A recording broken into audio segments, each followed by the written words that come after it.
Good evening, good afternoon, good morning, whatever time zone it is that you are catching us in. This is the Rumboyz Fantasy Network. It's your boy RumboyzRobbie. Make sure that you guys hit that like button. Subscribe if you are new to the channel. Drop a comment if you like or dislike any of my takes throughout today's episode.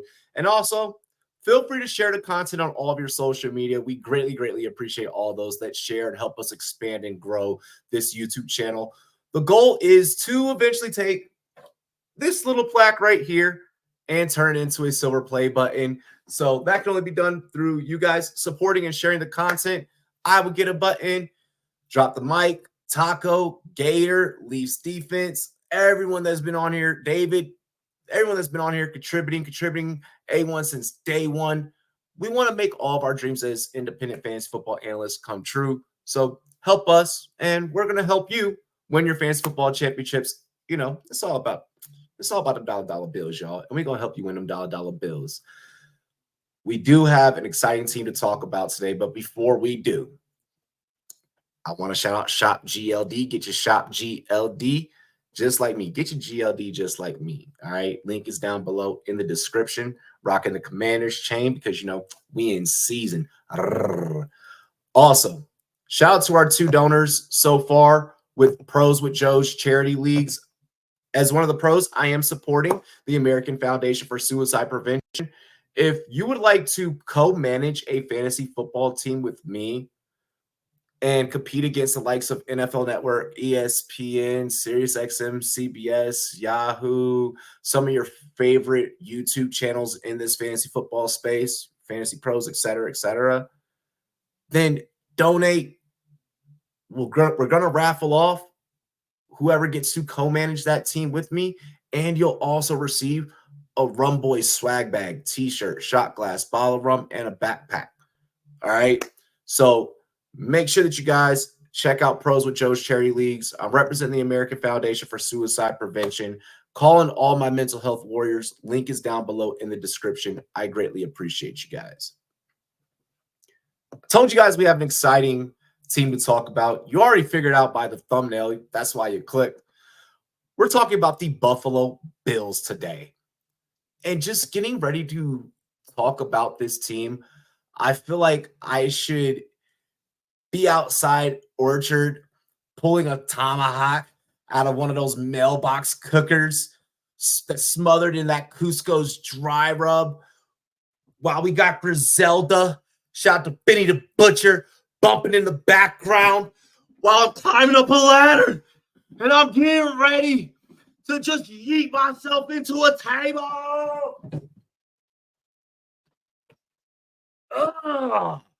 This team gets me fired up, baby.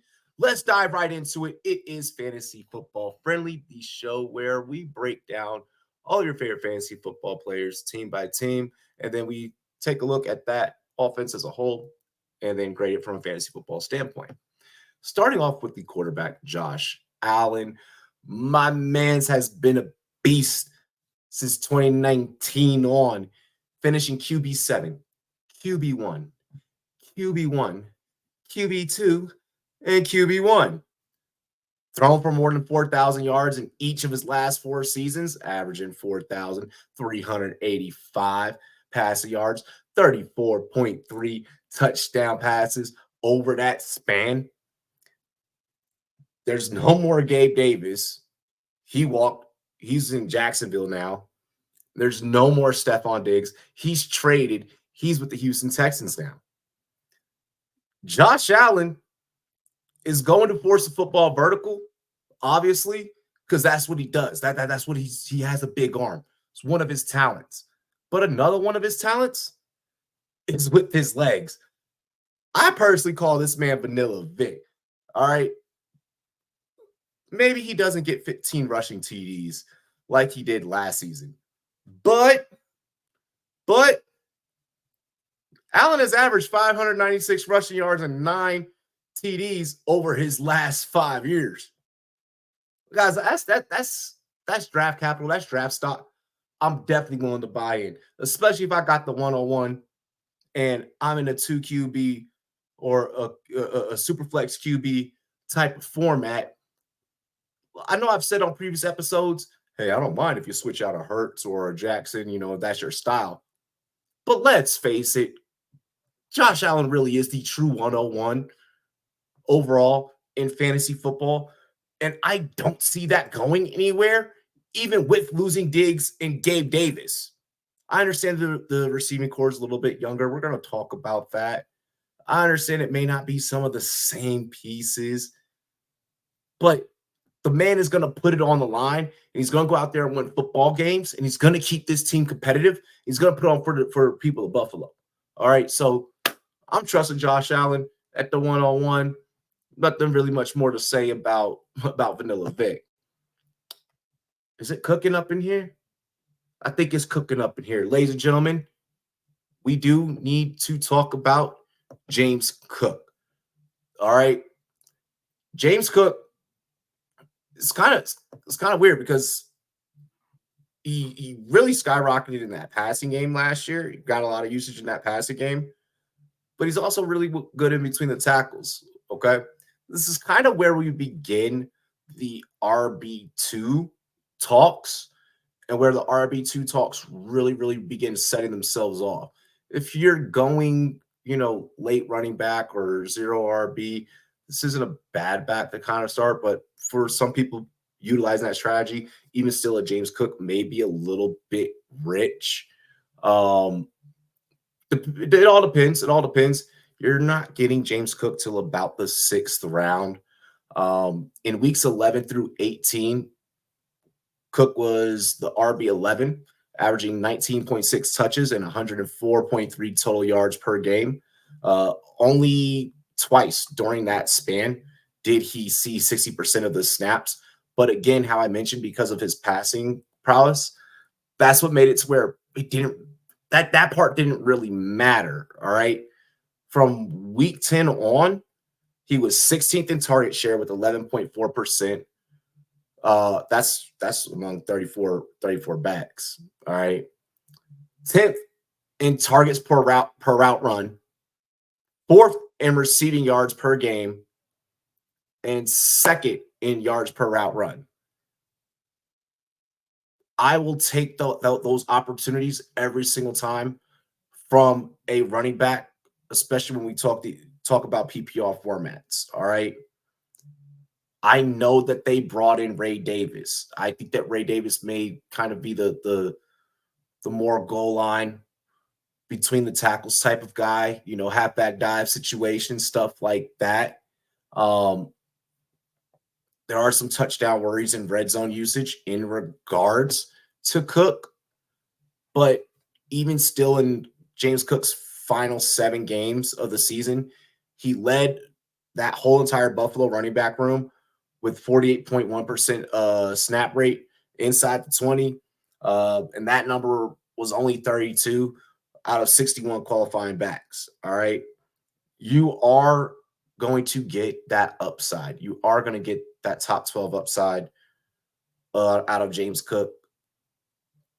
It's just all about how you're willing to approach it from the roster construction standpoint. I like Cook as a 2 or a flex on my roster, depending on how I'm drafting. More than likely, James Cook is going to end up being a flex play just because of my particular drafting style heading into this year. Speaking of, man, we got a draft this weekend. Shout out to the Colorado Springs, year 3 of the Colorado Springs Invitational. Excited to compete against you boys. I'll see you Saturday. I do want to keep this moving. All right. Obviously, we talked about how talented this offense can be on the ground, but remember how I talked about that 4,000 plus passing yards average for Josh Allen over his last 5 seasons, his last 4 seasons? The ball has to go somewhere. I've said this phrase every single episode. This team hasn't exactly figured out from the NFL standpoint who their wide receiver 1 is. But I tell you what, I think that they figured it out. Everyone thinks that it's going to be Curtis Samuel. No. Okay. It's going to be Keon Coleman, ladies and gentlemen. Keon Coleman, coming off the board around about middle of the 9th round is where you can get him. That's where I've been getting him in most of my drafts, and I'm grabbing him practically everywhere I can. The dude is your prototypical outside receiver, your prototypical X receiver, 6'4", 215. Junior year at Florida State, 50 receptions, 658 yards, 11 touchdowns. Dude is young. He's young. I get that. Playing at this level, playing at this high level, that's definitely going to, mature him a lot. I understand that he's became a social media darling, and someone's probably going to comment down below that that's why I'm saying that Keon Coleman's going to be their number one. Or, well, you're saying that because he was their second round pick. They took him in the second round, yada, yada, yada. I don't care about none of that extra. All right. People ask who can be this year's Puka Nacua. Keon Coleman can be this year's Puka Nacua. Keon Coleman has the quarterback that can give him Puka Nacua-like numbers. Well, everybody wants to fade, not so much fade, but, kind of just let Keon fall. But then everyone wants to go and rush and grab Neighbors, who has fucking Daniel Jones as his quarterback. Come on, bro. Come on. You know what? You're getting Keon Coleman at a discount this year because I promise you, all right, long as this man's 100% healthy this year, you're not getting him in the 9th round next year. This man could be a top 5 round pick. So that's my little soapbox on Keon Coleman. Jackets and cookies and all right? I'm in on Keon Coleman. Let's go ahead and let's try and diagnose what could be the wide receiver 2 situation here. Curtis Samuel's wide receiver 51 in PPR formats. You're not getting him till the 11th round. And honestly, I'd be willing to maybe grab there's a couple of other players that I might be willing to grab, over Curtis Samuel, Mike Williams, Tyler Lockett, Josh Palmer. Even Josh Palmer has basically as equal of sleeper value as Curtis Samuel. Curtis Samuel has never performed as a fantasy football wide receiver 2. He's always been like a 4 option. Curtis Samuel is a at best bye week play. Okay. I'm just not. He finished as wide receiver 44 last year, averaging 7.9 fantasy points per game with Washington last year. I understand that was a different regime. That was a Rivera system, so on and so forth. Yes, I get that Curtis Samuel is going to be reunited with his former OC and Joe Brady. Even then, Curtis Samuel's best season, his best season was 2020, which was his final season in Carolina, where he was targeted 97 times in 15 games, caught 77 of them, 851 yards, and 3 touchdowns. There's other, late round players, Brian Thomas, Dobbs, etc., guys that are in that range, even guys way late that I would much rather have on my roster than Curtis Samuel. You can take a running back or a late tight end where you're getting Curtis Samuel. TJ Hawkinson in the league that I'm looking at went after Curtis Samuel. I'll keep Hawkinson on the IR until he's back healthy, versus having Curtis Samuel, who's probably never going to start for me. Let's talk about the tight end. 5th round evaluation, back into the draft is what you're looking at, is where you're grabbing Dalton Kincaid. Okay, well, this one we had a 3rd round reversal, so when I look at it, it's going to be a little bit different, but neither here or there. 5th round is about where you're looking at grabbing Dalton Kincaid. Finished with 73 catches, 673 yards, and 2 touchdowns last year. Something I want to highlight with those 2 touchdowns is that came with Dawson Knox being out due to a wrist injury. All right. During that time that Knox was out, Kincaid averaged 7.8 or 7.4 targets, 6.2 catches, and 56.2 receiving yards per game. And his 2 touchdowns. All right. With Knox in the fold, Kincaid averaged 4.9 targets, 3.8 catches, 35.6 receiving yards per game. A couple of factors that we need to bake into that. Okay. Diggs and Gabe Davis were still there. Okay.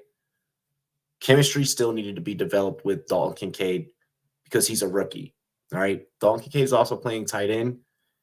It's a position that does take time to develop. Usually we're having the conversation around tight ends about a 3rd-year breakout.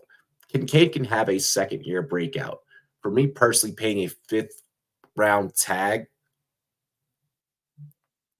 is a little bit much to me when Mark Andrews is going after him, when George Kittle's going after Kincaid, when Evan Ingram and David Njoku, there's other tight ends that are after Kincaid that I like just as much, or if not more, for the value of where I can get those guys later. That's just my personal approach towards drafting Dalton Kincaid. Okay. That's not me shitting on the Dalton Kincaid hype. It's validated. I understand it.